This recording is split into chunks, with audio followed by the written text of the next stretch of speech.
భ్రమరం అంటే ఒక్క మాట మనం ప్రత్యేకంగా చెప్పుకోవాలి.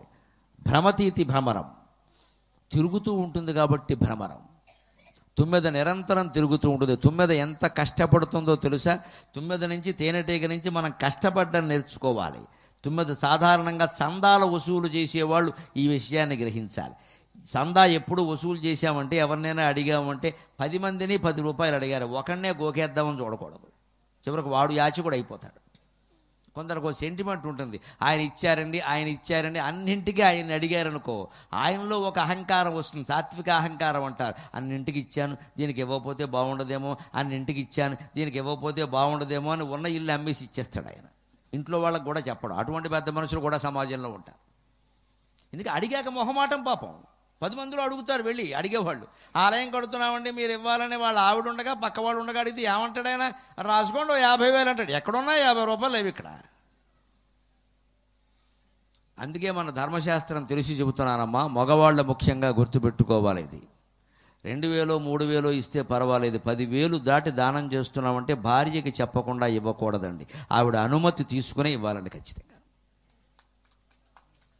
ఎక్కువ మంది మహిళలు చప్పట్లు కొట్టేస్తున్నారు, మగాళ్ళు చూసుకోండి జాగ్రత్తగా. భార్య అనుమతితోనే ఇవ్వాలంటే ధర్మశాస్త్రం చెప్పిన మాట. ఏదో 1000 2,000 వేరే విషయం, వారు ఇవ్వచ్చు వీరు ఇవ్వచ్చు. అన్నిటికీ ఆవిడని అడగాలి ఆయన్ని అడగాలంటే కుదిరే పని కాదు. చిన్న చిన్న విషయాలు వేరు. కానీ ఒక పెద్ద మొత్తంలో మనం పొలం ఇచ్చినా, స్థలం ఇచ్చినా, భూమి ఇచ్చినా, ఇల్లు ఇచ్చినా, లేదు డబ్బే 5-6 లక్షల డబ్బు ఇచ్చినా ఖచ్చితంగా భార్యకి చెప్పాలి. ఆ ఇచ్చేటప్పుడు ఆయన చేతులు కడుగుతారన్నప్పుడు భార్య నీళ్లు పొయ్యాలి, భర్త ఇవ్వాలి.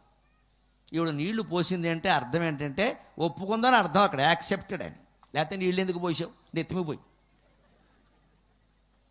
బలిచక్రవర్తి దానం ఇస్తూ ఉంటే 3 అడుగుల నేల దానం ఇస్తూ ఉంటే వామనుడు మొత్తం ఆక్రమించాడు కదా.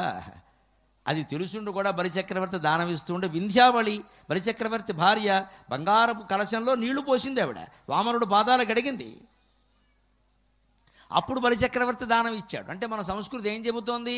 దానం చేయి, ధర్మం చేయి, సంసారం దెబ్బైపోయేలా చేయక అని చెబుతుంది. అది మనం యాచకుడు అవ్వకూడదు కదా. రేపొద్దున్న యాచకుడు అయితే మగవాడికి లేకపోవచ్చండి, సిగ్గు ఆడాళ్ళకు ఉంటుందండి. ఎలా యాచన చేస్తారమ్మా ఆడాళ్ళ పిల్లలతో వెళ్ళి? అప్పుడు ఏమనుకుంటారు? ఇష్టం వచ్చినట్టు అందరికీ దాన ధర్మాలు చేసేది వాళ్ళు చెప్పొచ్చిన చేతికి అనుకుంటారు.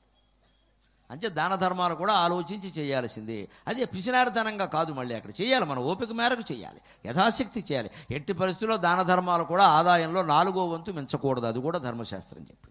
మన ఆదాయంలో 4వ వంతు మనం దాన ధర్మాలు చేయాలి, అంతకు మించి వెళ్ళిపోకూడదు. సగం ఖర్చు పెట్టుకోమని చెప్పారు శాస్త్రంలో. బాగా ఐశ్వర్యం అనుభవించాలి. ఐశ్వర్యం ఉన్నవాళ్ళు 1,00,000 రూపాయల నెలకు ఆదాయం వస్తుందంటే లెక్క 50,000 ఖర్చు అయిపోవాలి, ఏదో రకంగా ఖర్చు అయిపోవాలి. ఊరికే దాచొద్దు.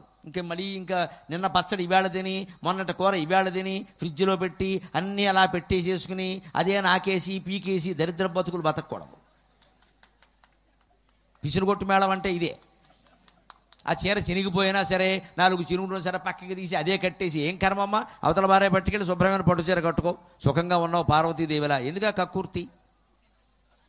ఉన్న చీరలన్నీ బీరువాలో ఉంటాయి. కట్టుకునేది ఎప్పుడు శ్రీమతి పేడదేవత అని ఒకటే చీర. ఇక్కడ ఎప్పుడు చూసినా అదే చీర. అదా మొగుడు కూడా చక్కగా ఉంటుంది చూడడానికి. ఉన్నాయి బీరువా నిండా ఉన్నాయి, కట్టరండి. పోనీ ఎవడికి ఇవ్వరు. అలా చూసి నాకెన్ని ఉన్నాయి, నాకెన్నో అన్నీ ఉంటాయి, నువ్వు ఉండవు ఇక్కడ. అన్నీ అక్కడే ఉంటాయి, మనం ఉండం, మనం లాక్కెళ్ళిపోతారు. అప్పుడు అనుకుంటారు నలుగురు, వెళ్ళిపోయింది అమ్మా వెళ్ళాలి, సరైన చీరైనా కట్టుకోలేదు, ఆవిడ కర్మ. అందుకే ఎప్పుడు నగలుంటే పెట్టేసుకోవాలి. పోతాయి అనుకోకండి, పోతే పెట్టుకోక్కర్లేదు, అది సౌకర్యం అనుకుని పెట్టేసుకోవాలి. నగలు పెట్టుకోరు, సేఫ్ డిపాజిట్ లాకర్లో పెడతారు. అదో దరిద్రం. ఇక్కడ ఎందుకు కొనుక్కున్నావు? లాకర్ కోసమా? పోనాయి, ప్రాణాలే పోతాయి. ఉన్న నగలు పెట్టుకోవడానికే కాదా? పెళ్లిలో కూడా పెట్టుకోరు, ఒడుగులో కూడా పెట్టుకోరు, శుభకార్యాలు జరిగినా పెట్టుకోరు. గుళ్ళోకి వస్తే నగలు పెట్టుకుని రావాలమ్మా. ఉన్నవాళ్ళు దాచుకోకండి, పెట్టుకురండి. ఉంటే పోతాయి, దేవుడికి ఇచ్చామనుకోండి. ఉన్నవాళ్ళు పెట్టుకుని రావాలి, లేనివాళ్ళు అసూయపడకూడదు. ధర్మశాస్త్రం అంతే, లేనివాళ్ళు అసూయపడద్దు. నగలు పెట్టుకున్నటువంటి స్త్రీని చూస్తే లేని వాళ్ళకు కూడా నగలు వస్తాయి. అది ధర్మశాస్త్రం ఖచ్చితంగా. నమస్కారం చేసుకోమని చెప్పారు. నమస్కారం చేసుకోమన్నారు, అసూయపడమని చెప్పలేదు. పార్వతీదేవిలో ఉంది ఆవిడ అని ఈ పేద ఇల్లాలు ఆవిడికి నమస్కారం చేసుకుంటే భగవంతుడు ఏడాది తిరగకుండా ఈవిడికి ఐశ్వర్యం ఇప్పిస్తాడు. ఎందుకంటే ఆ కళ్ళల్లో అసూయ లేదు, గౌరవం ఉంది. అందుకని పేదవాళ్ళు కూడా అసూయపడ్డానికి వీల్లేదు. వాళ్ళు నగలు పెట్టుకుంటే హాయిగా పార్వతీదేవిలో ఉన్నావమ్మా అని మొహం మీద మెచ్చుకోవచ్చు, నమస్కారం చేసుకోవచ్చు. ఆ దర్శనం కారణంగా వీళ్ళకి పడుతుంది ఐశ్వర్యం. గౌరీదేవిలో ఉంది ఆవిడ, సమస్తాభరణాలు ధరించి. ఆవిడని చూడడం వల్ల వీళ్ళకి పడుతుంది. మన సంస్కృతి అంత గొప్పది. ఐశ్వర్యవంతుల్ని త్యాగం చేయమని చెప్పింది, పేదవాళ్ళని అసూయపడద్దని చెప్పింది. ఇలా చెప్పిన ఏకైక సంస్కృతి భారతీయ సంస్కృతి. ఒకే ఒక ధర్మం, హిందూ ధర్మం. అన్ని వర్గాల సామరస్యం మనకి ప్రధానం అండి. ఐశ్వర్యవంతుల్ని మీ ఆదాయంలో 4వ వంతు దానం చేయమని చెప్పింది. పేదవాళ్ళకి ఏం చెప్పింది? నువ్వు దానాలు ధర్మాలు చేయలేవు, ముందు పూట గడిచేలా చూసుకో, అనవసరపు మెహర్బానీలకి పోవద్దు, ఉన్నంతలో జాగ్రత్త ఖర్చు పెట్టుకో, వాళ్ళని చూసి అసూయపడకు, కష్టపడి సంపాదించుకో, వాళ్ళ అనుగ్రహం సంపాదించే ప్రయత్నం చేయ. ధనవంతులను చూసి అసూయపడితే మనకేం వస్తుందండి? వాళ్ళు కక్ష కట్టేస్తారు, వీళ్ళు కక్ష కట్టేస్తారు. అసూయ పడకుండా వాళ్ళ ఇళ్ళకెళ్ళి అమ్మ మీ దయ వల్ల మేము సుఖంగా ఉన్నామా అంటే వాళ్ళ సంపదలోంచే మనకిస్తారు. పూర్వం అండి మా చిన్నతనంలో చూసేవాళ్ళం, మా ఊళ్ళో మా ఇంట్లో పనిచేసే చాకళ్ళు కానీ మంగళ్ళు కానీ పని మనుషులు కానీ ఏ పండగ నాడు పిండి వంటలు వండుకునేవారు కాదండి. మా అమ్మగారే అందరికీ వండేవారండి. ఆవిడ అసలు పండగ పేరు కానీ సాయంత్రం వరకు ఆ వంటింట్లోంచి బయటకు వచ్చేది కదా ఆవిడ. ఎవరు ఆ రోజుల్లో ఎవరున్నారో వాళ్ళే చేసుకోవాలి. పైగా బ్రాహ్మణ కుటుంబం, ఎవరు చేసినా ఒప్పుకోరు కూడా, వాళ్ళే చెయ్యాలి. సాయంత్రం 4ంటికి ఆవిడంత డబ్బా పెట్టుకుని దాని నిండా బూర్లు పెట్టుకుని బయట కూర్చునేదండి మా అమ్మగారు.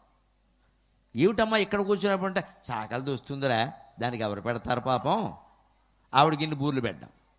మంగళాయన భార్య వస్తుంది, ఆవిడకి ఇన్ని బూర్లు పెట్టాం. పని మనిషి వస్తుంది, దానికి ఇన్ని బూర్లు పెట్టాం. సరిపోయింది. అప్పటికి ఎవడికి నిద్ర వచ్చింది, ఇంతకీ ఇవిడికి బూర్లు లేవు.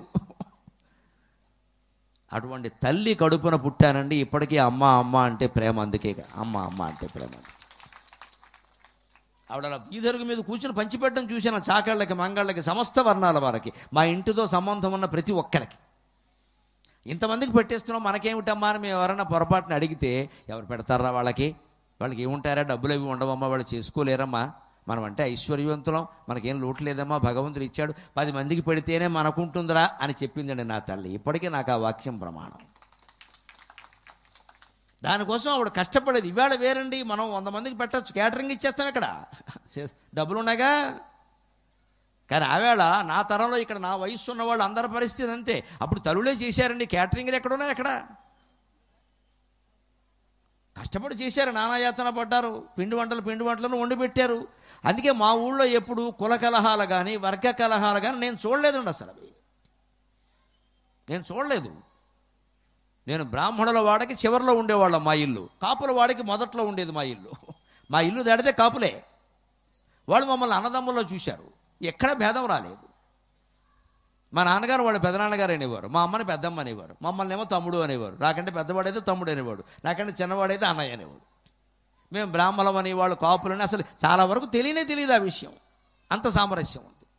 ఇవాళ ఎన్ని కుల సంఘాలు, ఎంతమంది నాయకులు, ఎన్ని వైషమ్యాలు, ఎన్ని గొడవలు. కనీసం కార్తీక మాసంలో నలుగురు కలిసి 4 మెతుకులు తినలేకపోతున్నామంటే మనం మనుషులమా? ఆలోచింతురుగాక మీరలు, ఆలోచింతురుగాక.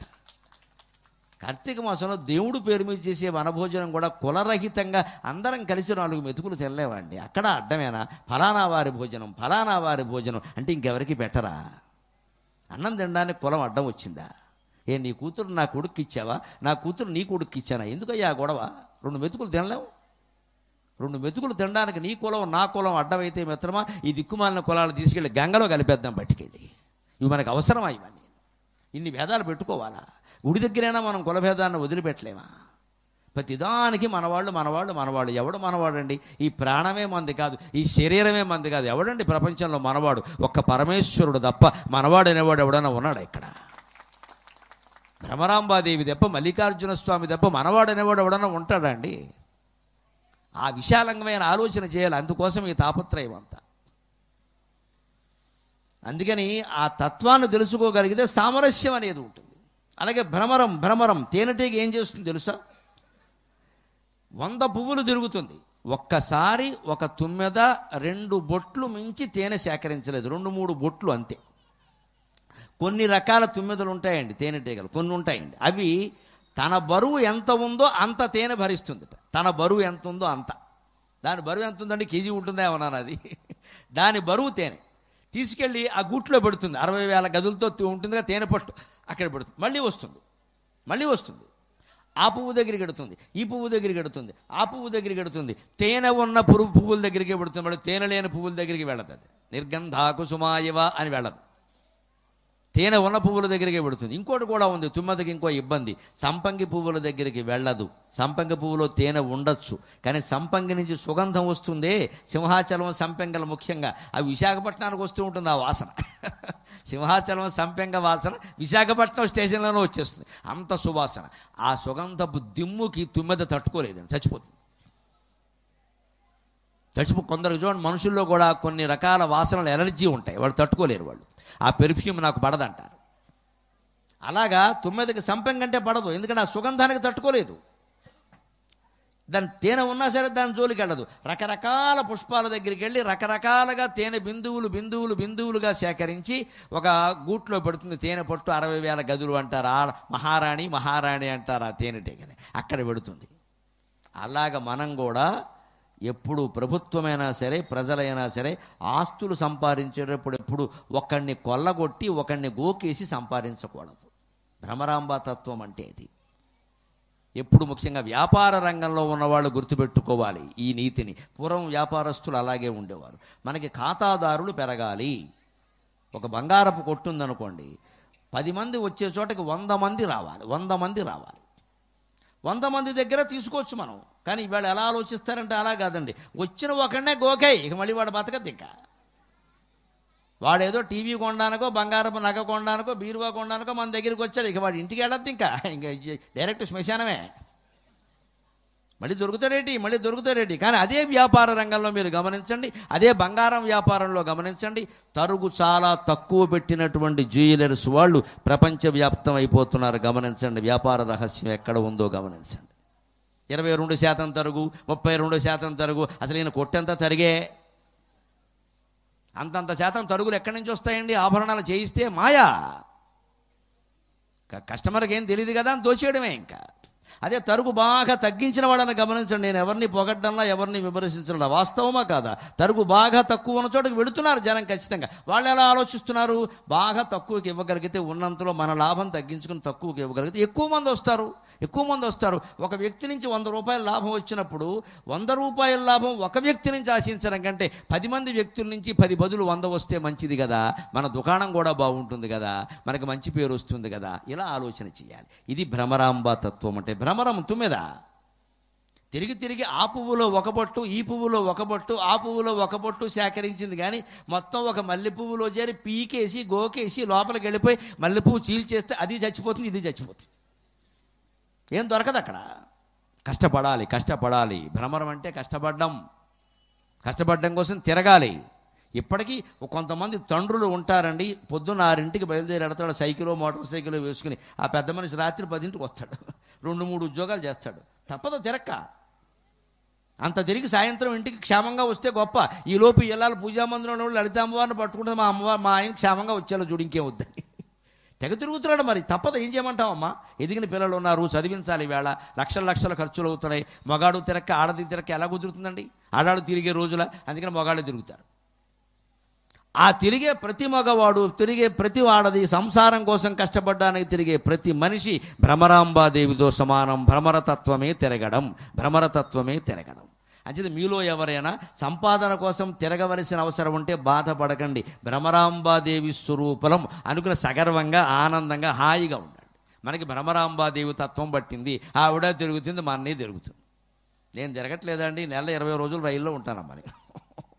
నెల 20 రోజులు ప్రయాణాలే ఉంటాయి నాకు. సగం రోజులు రైల్లోనే పడుకోవడం, లేకపోతే ఎవరింటోనో పడుకోవడం, లేదా ఏదో హోటల్లో పడుకోవడం. 15 రోజులు ఇంట్లో పడుకుంటే గొప్ప. మా అమ్మ ఎప్పుడు అనేది, బతుకున్న రోజులు నీ కాళ్ళలో చక్రాలు ఉన్నాయారా తిరుగుతూనే ఉంటావు. ఆవిడ ఉన్నప్పుడు అప్పుడు ఇంకా ఎక్కువ తిరిగాను. తర్వాత ఆవిడ చూడలేదు. కానీ ఏం చేస్తాం, అడుగుతున్నారు. అడిగినప్పుడు అక్కడికి వెళ్ళి చెప్పాలి. నా ఇంట్లో నేను చెబుతానంటే అలాగా అడిగితేనే పెడుతున్నాం. మనం ఏమైనా అడిగి పెట్టించుకున్నామా? భగవంతుడు మనకి తిరగడం ద్వారా జ్ఞానాన్ని ఉపదేశించి అర్హతనివ్వడం ఉందే, ఇది ఎంత జన్మాంతర సుకృతం అండి. సామాన్యంగా వస్తుందా? సామాన్యులకు వస్తుందా? అంటే తిరుగుతాం, శ్రమ పడతాం, దానికేముంది, యాతన పడతాం. ఖర్చులు వారు పెట్టుకుంటున్నారు, ప్రయాసం మనది, అంతకంటే ఉంది. శ్రమపడి వస్తాం, ఖర్చులు వారు ఇస్తారు, దానికేముంది. ఆ మాత్రం ప్రయాస కూడా పడలేకపోతే కార్యక్రమాలు ఎలా నడుస్తాయి? అంటే తిరుగుతున్నాం అంటే భ్రమరాంబాదేవి అవతార స్వరూపం. మనం ఏమి బాధపడక్కర్లేదు. తిరగకుండా ఒకచోట కూర్చున్నాం అనుకోండి, అప్పుడు మల్లికార్జున స్వామి శివలింగం ఎక్కడికి తిరగదో అక్కడే కూర్చున్నాం. కొంతమంది కూర్చున్న చోటే ఉండి ఆ వంటింట్లోనే ఆ ఇంట్లోనే గుడుగుడు కొంచెం గుండా రాగం గుడుగుడు కొంచెం గుండా రాగం అనుకుంటారే. ఇంట్లోంచి బయటికి వెళ్ళడానికి కూడా లేదు, చచ్చిపోతున్నాం గుడిపాములాగా ఇంట్లోనే కూర్చున్నాం. వాళ్ళు ఏమనుకోవాలి? మనం శివలింగంలా కూర్చున్నాం శుభ్రంగా అనుకోవాలంతే. అంచేది సంపాదించడం కోసం ఇంట్లోనే కూర్చుని కష్టపడుతున్న వాళ్ళు శివుడితో సమానం, సంపాదించడం కోసం తిరుగుతున్న వాళ్ళు భ్రమరాంబాదేవితో సమానం.